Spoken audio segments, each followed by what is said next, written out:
శ్రీగురుభ్యో నమః. హరి ఓం. శ్రీమహాగణాధిపతయే నమః. శ్రీమహాసరస్వత్యై నమః. శ్రీగురుభ్యో నమః. హరి ఓం. గురుర్బ్రహ్మా గురుర్విష్ణు గురుదేవో మహేశ్వరః. గురు సాక్షాత్ పరబ్రహ్మ తస్మై శ్రీ గురవే నమః.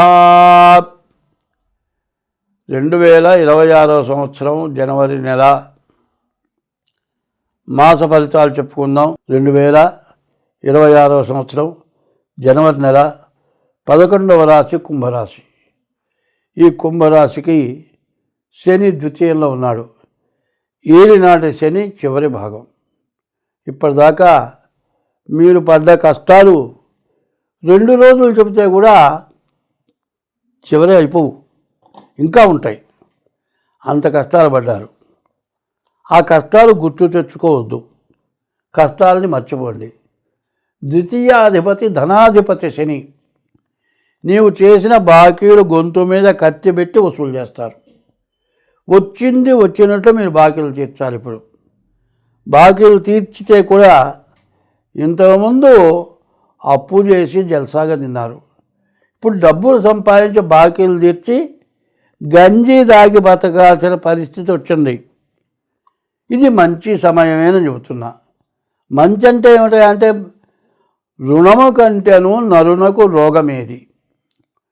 రుణం కంటే పెద్ద రోగం ఇంకోటి లేదుట. రుణం అప్పు ఉండటం చేత జనం తిట్టేది మామూలుగా ఉండదు. అరే ఎందుకు బతుకుతున్నావురా, చావరా అంటారు. ఇట్లా నీచమైన మాటలు పడాల్సి వస్తుంది. ఇన్ని మాటలు పడ్డ తర్వాత మీరు బాకీలు తీర్చుకుంటే మంచిది కదా. కష్టపడి బాకీలు తీర్చుకోండి, జాగ్రత్త పడండి. తర్వాత మీ డేట్ ఆఫ్ బర్త్ ద్వారా కూడా జాతకం చూపించుకోండి. మీరు చెప్పేటప్పటికి కుంభరాశికి వచ్చేప్పటికల్లా శని ఒక్కడు తప్పితే ఏ గ్రహం బాగాలేరు. మరి 8 గ్రహాలు ఒక్కడు శని బాగున్నాడు. కాబట్టి మీరు ఎంత జాగ్రత్త పడితే అంత మంచిది. ప్రేమ వివాహాలు జరిగిపోవద్దు. పెద్దవాళ్ళు నిర్ణయించిన వివాహం చేసుకోండి.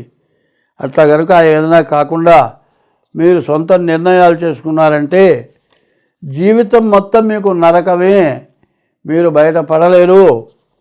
మనిషికి జీవితంలో మొత్తం మధ్యస్థమైన టైం ఇది. వివాహం అంటే 100 సంవత్సరాల్లో 25 సంవత్సరాలకు వివాహం.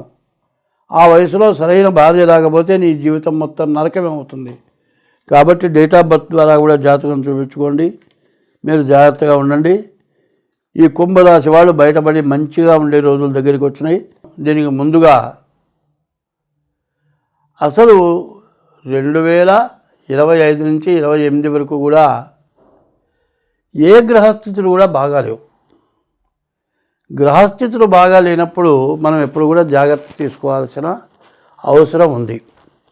ఎందుకంటే జ్యోతిష్యం దేనికనే తెలుసుకోండి. ముందు నీ గ్రహస్థితి బాగుండకపోతే దానికి గ్రహాల యొక్క దోషాలు చెప్పి శాంతి చేయిస్తున్నాం, కానీ మీ బాధలు పోవట్లేదు. కారణం ఏంటి? మనం చేస్తున్నటువంటి పాపాల వల్ల ఇట్లాంటి సమస్యలు వస్తున్నాయి. కాబట్టి గృహస్థు అంటే వివాహం చేసుకొని భార్యాభర్తలుగా ఉన్నవాళ్ళు గృహస్థులు. ఈ గృహస్థులు అనేటువంటి వాళ్ళు ధర్మ పద్ధతిలో ఉండాలి. మరి గృహిణి అంటే భార్య, గృహస్థు అంటే పురుషుడు. వీళ్ళిద్దరూ కూడా బండికి 2 చక్రాలలాగా ధర్మ పదంలో నడవాలి. వీళ్ళు అధర్మ పదంలో నడుస్తున్నారు. ఇప్పుడు ఏమిటా అంటే,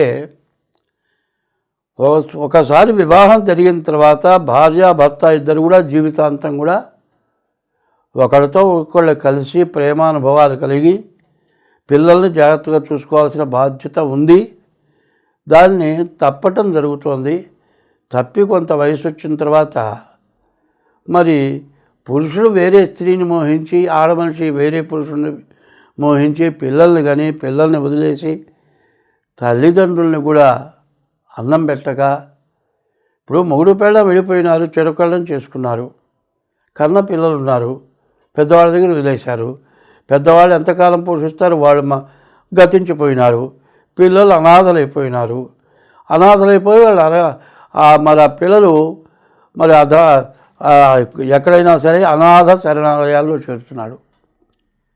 పిల్లల్ని కన్న తర్వాత జన్మనిచ్చిన తల్లిదండ్రుల్ని పిల్లల్ని కన్న పిల్లల్ని వదిలేసి మొదట వివాహాన్ని వదిలేసి రెండో వివాహం కాదు, అది వివాహం కింద లెక్క కానే కాదు. అటువంటి చేసుకున్నందువల్ల మహాపాపం పెరిగి జనం దురాగతానికి వెళ్ళిపోతున్నారు. విదేశాల్లో ఇటువంటి లక్షణాలు ఉన్నాయి. మన దేశానికి కూడా ఆ గతి పట్టింది. ఇక రాను రాను ముందు ఆడవాళ్ళు అడ్డం తిరిగి కోర్టుకెక్కి విడాకులు ఇవ్వక మళ్ళీ పెళ్లి చేసుకొని ఇవ్వక ఇబ్బందులు పెట్టడం చేత ఇక పెళ్ళి వద్దు, వివాహం మానుకుందాం అని ఇతర దేశాల వ్యవస్థ మన అనాది వ్యవస్థని పోగొట్టుకొని నీచమైన వ్యవస్థకు వస్తున్నాం. కాబట్టి దీన్ని సరిదిద్దుకోవాల్సిన అవసరం ఉంది. ఇది మాత్రం చెప్పేది మీ మంచి కోసం చెబుతున్నాను. రేపు పొద్దున రెండో వివాహత అయినటువంటి స్త్రీ మిమ్మల్ని చివరిదాకా మీతో ఉండదు, ఎవరం అయిపోగానే దాని దారి అది చూసుకుంటుంది. పెద్దవాళ్ళు నిర్ణయం చేసిన వివాహం ప్రకారం జరిగినటువంటి వివాహం భార్యాభర్తలు కలిసి ఉంటారు చివరిదాకా. కాదు అందం చూసి మోహించి బయటపడిపోతే మీరు ఎందుకు పనికిరాని వాళ్ళు అవుతున్నారు. ఆ పాపం వల్ల జీవితం నరకం అనుభవిస్తున్నారు. కాబట్టి ఇది తెలియచేయడం అవుతుంది. జనవరి నెల మార్గశిర మాసం, పుష్యమాసాలు వచ్చినాయి. ఈ మార్గశిర మాసమేమో విష్ణుమూర్తిని పూజించే రోజులు, పుష్యమాసం పితృదేవతలకి ప్రీతైన రోజులు. ఈ పుష్యమాసం వచ్చేప్పటికల్లా పంటలు పండి అందరికీ ఇళ్ళకి వస్తాయి. భగవంతుడు సంవత్సరం పూట పొడుగుతా మనం ఎంత కష్టపడ్డా రైతు అనేటువంటి వాడు అన్నదాత, అన్నం పెట్టేవాడు వాడే. ఆయనకు అన్నీ వస్తాయి. ఇవాళ మనం అందరం అన్నం తిని శుభ్రంగా సుఖంగా ఉండడానికి అవకాశం. తర్వాత పుష్యమాసం మనకు జన్మనిచ్చిన తల్లిదండ్రులని పూజించాల్సిన మాసం. ఈ ధనుర్మాసం అయిపోయి మకరంలో సూర్యుడు ప్రవేశిస్తాడు. ఈ ధనుర్మాసం తర్వాత ఉత్తరాయణం, మకర సంక్రమణ ప్రయుక్త ఉత్తరాయణ మహాపర్వడి పుణ్యకాలం అంటారు. ఆ పుణ్యకాలంలో పితృదేవతలకు పిండ ప్రదానం, పితృదేవతలకు తర్పణం, వాళ్ళ పేరుతో వస్త్రదానాలు, అన్నదానాలు, గోదానం ఇట్లాంటివన్నీ చేస్తే దేవతలందరిలో కూడా మొట్టమొదట తల్లి, తండ్రి, గురువు, దైవం అన్నారు. గురువు మూడోవాడు, తల్లిదండ్రి 1, 2 మొదటివాడు, మూడోవాడు గురువు, నాలుగోవాడు దైవం. దేవుడి కంటే మొట్టమొదటి వాళ్ళు తల్లిదండ్రులు. మాకు బాగాలేదు, మేము ఆ పూజలు చేశాం, ఈ పూజలు చేశాం. బ్రాహ్మలు వైశ్యుల్లో మాత్రం ప్రతి సంవత్సరం తల్లిదండ్రులు పోయిన తర్వాత ఆ తిథి రోజు ఆ తద్దినం అనేది పెడుతున్నారు. మిగతా కులాల్లో కొంతమంది చేస్తున్నారు, అందరి చేతుల్లో. వాళ్ళు పోయిన తిథి రోజున ఆబ్జీకం, ప్రత్యాబ్జీకం అంటారు. 24 గంటలు మనకు ఒక్కరోజు ఎట్లాగో 365 రోజులు సంవత్సరం ఒక్కరోజు. మనం ఆ పండుగ రోజున కానీ వాళ్ళు పోయిన రోజున కానీ మహాలయ పక్షాలు కానీ వాళ్ళకి పిండ ప్రదానం చేసి నల్ల నువ్వులతో త్రయోదకాలు కనుక వదిలేటట్లయితే వాళ్ళు మిమ్మల్ని దీవిస్తారు, మీ జీవితాలు బాగుంటాయి. మరి తల్లిదండ్రుల దీవెన చాలా అవసరం. జీవితో వాక్యకరణం ప్రత్యబ్దం భూరి భోజనం గయాయాం పిండదానత్య తిరిభి పుత్రస్య పుత్రతః అని తల్లిదండ్రులు చెప్పినట్లుగా వింటాం. ప్రత్యబ్దం భూరి భోజనం, వాళ్ళు పోయిన తర్వాత, కర్మ అయిపోయిన తర్వాత ప్రతి సంవత్సరం కూడా ఆ తిథి రోజున వాళ్ళని తలుచుకొని పిండ ప్రదానం చేసి చేతనంత వరకు భోజనాలు పెట్టడం. ప్రత్యబ్దం భూరి భోజనం గయాయాం పిండదానాత్య, గయకు వెళ్ళి పిండ ప్రదానం చేయాలి. త్రిభి పుత్రస్య పుత్రతః, జన్మనిచ్చిన తల్లిదండ్రులకు రుణం తీర్చుకోవాలంటే ఇవి చేయాలి. ఇవి చేయకపోవటాన చాలా బాధలు పడుతూ ఉంటారు. వాళ్ళు నరకంలో ఉంటారు. ఆ నరకంలో ఉండి వాళ్ళు బాధలు పడుతూ ఉంటే మనం సుఖంగా ఉండలేము.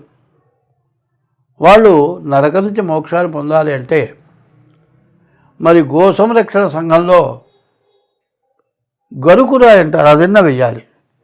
ప్రతి సంవత్సరం ఆబ్జికం పెట్టాలి. అది తిథి తెలియనప్పుడు కనీసం సంక్రాంతి పండుగ రోజు వాళ్ళ పేరుతో ఏదైనా చేయాలి. అట్లా ఎవరైతే చేస్తారో అన్ని విధాలా బాగుంటారు. ధనుర్మాసంలో ఎవరైనా మరణిస్తే, మార్గశిర మాసంలో ఎవరైనా మరణిస్తే విష్ణు ద్వారాలు తెరిచి ఉంటాయిట, మోక్షం కలుగుతుందిట.